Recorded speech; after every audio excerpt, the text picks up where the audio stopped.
ಪ್ರಿಯ ವಿದ್ಯಾರ್ಥಿಗಳೇ, ಅರ್ಥಶಾಸ್ತ್ರ ವಿಷಯದಲ್ಲಿ ಸಂಬಂಧಪಟ್ಟಂತ 4 ಅಂಕದ ಪ್ರಶ್ನೆ. ಇದು 2026ರ ವಾರ್ಷಿಕ ಪರೀಕ್ಷೆಯಲ್ಲಿ ಕೇಳುವಂತ ಪ್ರಶ್ನೆ. ನೋಡಿ, ಪ್ರಶ್ನೆಯನ್ನ ಗಮನಿಸಿ.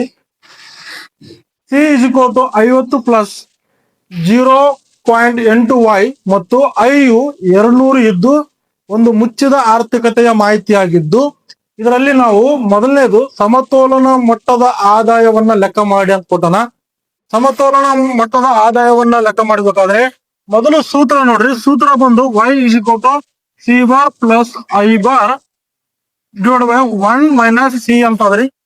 ಇಲ್ಲಿ y = c ಬಾರ್ ಅಂತಂದ್ರೆ 50 ಪ್ಲಸ್ ಐ ಬಾರ್ ಅಂತಂದ್ರೆ ಐ ಅನ್ನ ಕೊಟ್ಟನ. ಐ ಎಷ್ಟಾದ್ರಿ 200 ಅದ. 200 ಹಚ್ಕೊಳ್ಬೇಕು. ಡಿವೈಡ್ ಬೈ 1ಕ್ಕೆ 1 ಮೈನಸ್ ಈ ಸಿ ಅಂತಂದ್ರೆ ಏನಪ್ಪಾ ಅಂದ್ರೆ ಈ 0.8 ಅನ್ನ ಹಚ್ಕೊಳ್ಬೇಕು. 0.8. Next y = 50 plus 200 250 divide by 1ರಾಗ 0.8 ಹೋದ್ರೆ 0.2 ಬರ್ತದ.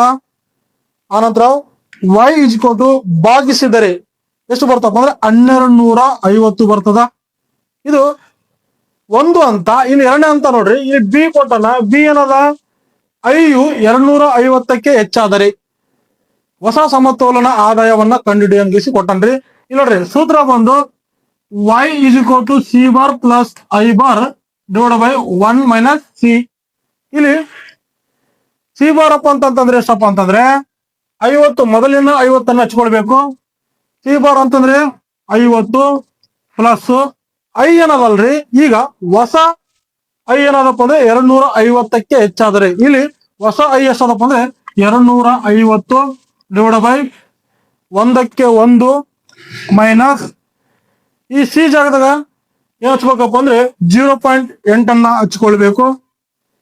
ನಂತರ y = 50 ಪ್ಲಸ್ 250 300 ಆಗ್ತದ್ರಿ.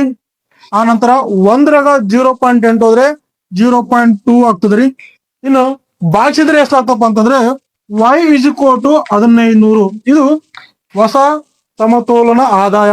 ಈ ರೀತಿ ಲೆಕ್ಕ ಮಾಡೋದ್ರ ಮೂಲಕ ಸುಲಭವಾಗಿ ನಾವು 4 ಅಂಕವನ್ನ ಪಡೆದುಕೊಳ್ಳಬಹುದು.